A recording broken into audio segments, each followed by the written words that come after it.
Շնորհակալ եմ, ես հիշեցի Տիկին Սարգսյան եւ ոստիկանությունը 2018 թվականին հերթապահություն էր իրականացնում Մայրաթոռում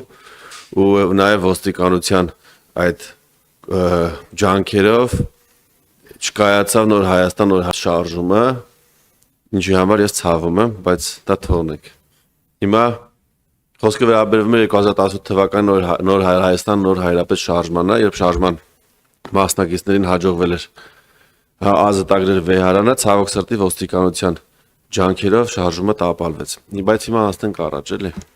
Տիկին Սարգսյան, Գառնանը իմ կողմից շրջանառության մեջ դրված, մեր կողմից համատեղ մշակված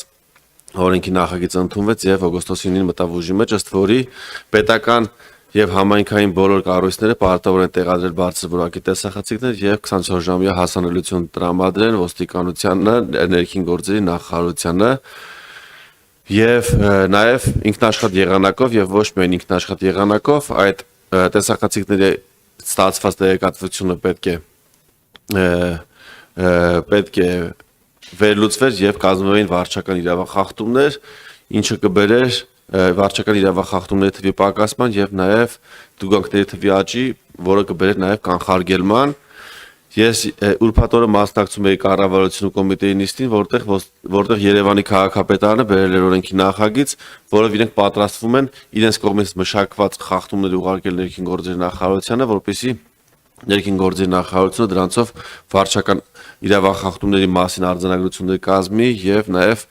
տուգանքի որոշակի մաս փոխանցվի Երևան համայնքին, քանի որ տեսախցիկները պատկանում են Երևան համայնքին, ինչու՞ սրա մասին բարձրացնել եմ, որովհետեւ սա լինում է գործողությունների նույն գործողությունը կատարվում է երկու տարբեր օրենքներով եւ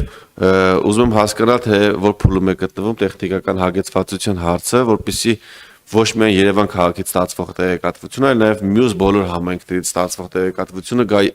ներքին գործերի նախարարությանը եւ նաև սա բերի իր հետ հանցագործությունների բացահայտման թվի աճին։ Երբ ասում ենք, որ մեքենաներից գողության դեպքերի բացահայտվում է 33%-ով, վստահաբար կարող եմ ասել, երբ օրենքը իրականում գործի եւ Հայաստանի Հանրապետության բոլոր համայնքներում համայնք մտնող եւ դուսեկով ճանապարհներին տեղադրվեն տեսանկարող սարքեր, որը օրենքը պարտադրում է, այս խնդիրը կլուծվի եւ կունենանք մի քանի անգամ ավելի մեծ թվով բացահայտումների թվի աճ։ Եվ նաեւ կցանկանամ իմանալ արդյոք նախարարությունը համայնքներին մեր տեղեկացրել այս փոփոխության մասին թե ոչ, որովհետեւ հաճախ մենք ընդունում ենք օրենքներ, որոնք այլ գերատեսչությունները կամ թիմերը չեն տիրապետում։ Արդյոք մենք արել ենք, եթե չեն կարող կխնդրեմ, որպեսզի առաջիկայում բոլոր համայնքի ղեկավարներին գրություն գրենք եւ տեղեկացնենք, որ կատարվել է օրենքի փոփոխություն, ըստ որի համայնքապահական բոլոր հիմնարկերը, դրանք մանկապարտեզներն են, դպրոցներն են, համայնքի վարչական շենքերը եւ նաեւ համայնք մտնող եւ դուսեկող ճանապարհները պետք է տեղադրվեն տեսանկարանող սարքեր եւ հասանելիություն տրամադրվի ներքին գործերի նախարարությանը։ Կարծում եմ դա սա իսկական ժամանակն է այդ գրությունները գրելու, որպեսզի համայնքները իրենց բյուջեները կազմելուց նաեւ կարողանան իրենց ֆինանսները ճիշտ բաշխել։ Եվ նաեւ մի կարճ առաջարկ եմ ուզում ասել հաշվառման եւ քննական բաժինների մասով Տիկին Սարգսյան նախազգում շնորհակալություն հայտնել կատարված հսկայական աշխատանքի համար։ Ուզում եմ նաեւ գործընկերներին եւ մեր հանրությանը տեղեկացնել, որ էլեկտրոնային թվայնացվել են մեքենա գնելու եւ վաճառելու հնարավորությունները, կարող եք առանց հաշվառման քննական բաժիններ գնալու եւ հերթ կանգնելու վաճառել կամ գնել մեքենա եւ նաեւ սա հնարավորություն կտա տնտեսել եւ ժամանակ եւ ֆինանսական միջոցներ, քանի որ այլևս պետհամարշերի համար 12000 դրամները չեք վճարի եւ նախ կտնտեսեք ժամանակը եւ չեք կանգնի հերթերի մեջ եւ նաեւ ֆինանսական միջոցները։ Նաեւ հերթագրման համակարգն է որոշակի արդիականացվել։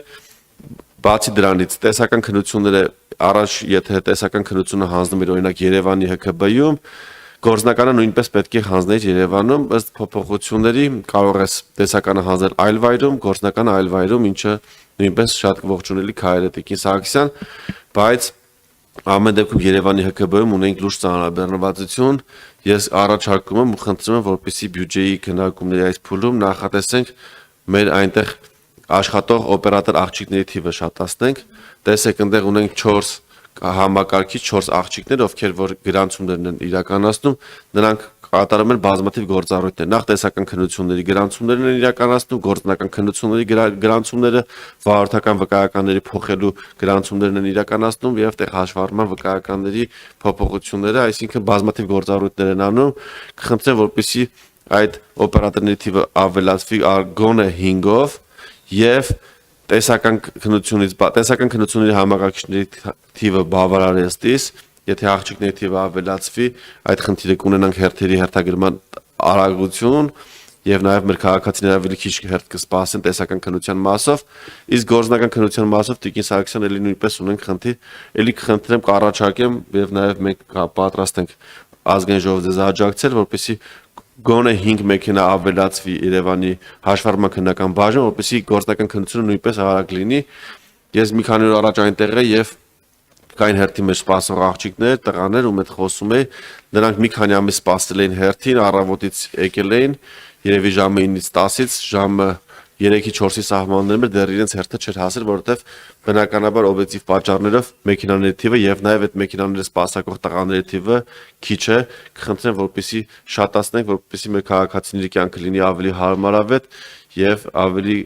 շատ պատե առիթներ ունենանք ձեզ շնորհակալություն հայտնելու թե մենք թե մեր քաղաքացիները։ Շնորհակալություն պարոն Սարգսյան հիշեցումների համար, հատկապես տեսախցիկների վիճակի, որովհետև դրանից կախված կլինի շատ բացահայտումներ օր առաջ կամ ժամ առաջ ունենալը, մնացած խնդիրները, որ դուք հիշատակեցիք, իհարկե նախարարի մեջ ներառված էին, դրանք այն բարեփոխումների փաթեթի մեջ էին, որոնք հեշտացնում էին նաև մեր քաղաքացիների կյանքը այդ ոլորտներին առնչվելու տեսանկյունից։ Տիկին նախարար, եթե բյուջետային խնդիրներ կան, դուք մեզ տեղյակ պայեք, որովհետև հանձնաժողովը նիստից հետո կարա եւս հանձնաժողովի նիստ հրավիրի եւ եթե հատկացումների խնդիրը առաջանում, մենք այդ քննարկում անենք եւ կառավարության առաջարկենք որոշակի ավելացումներ կամ չգիտեմ շտկումներ անի այս խնդիրների լուծման համար, որտեղ դա վերաբերում արդեն յուրաքանչյուր քաղաքացուն։ Եթե նկատեցիք, մեր լրագրողները արդեն դիրքավորվեցին եւ անհամբեր ձեզ սպասելու են այնտեղ, դեռ մեր աշխատանքը չավարտած։ Սպասեք այնտեղ, սպասեք։ Այսինքն Տիկին նախարարին էլ հարցեր չեք տալու, շատ լավ։ Հա, հասկացա։ Բայց ես պատասխանեմ պարոն Սարգսյանի հարցին։ Հիշեցնեմ, որ հիմա 12-ից նախատեսված էր մեր գաղտնի մասը, բայց մենք կարող ենք եւս 15 րոպե գաղտնի մասից բան անենք, որտեղ հարցերի հերթագրման դեռ շատ պատգամներ կան, եւ այնպես հարցերը ձևակերպենք կամ կազմակերպենք, որպեսզի 12-15 մենք մտնենք հաջորդ փուլ։ Անպայման։ Հերթով չէ, դու կաս գրված ես։ Արմեն Խաչատրյանի փոխարեն։ Խնդրեմ։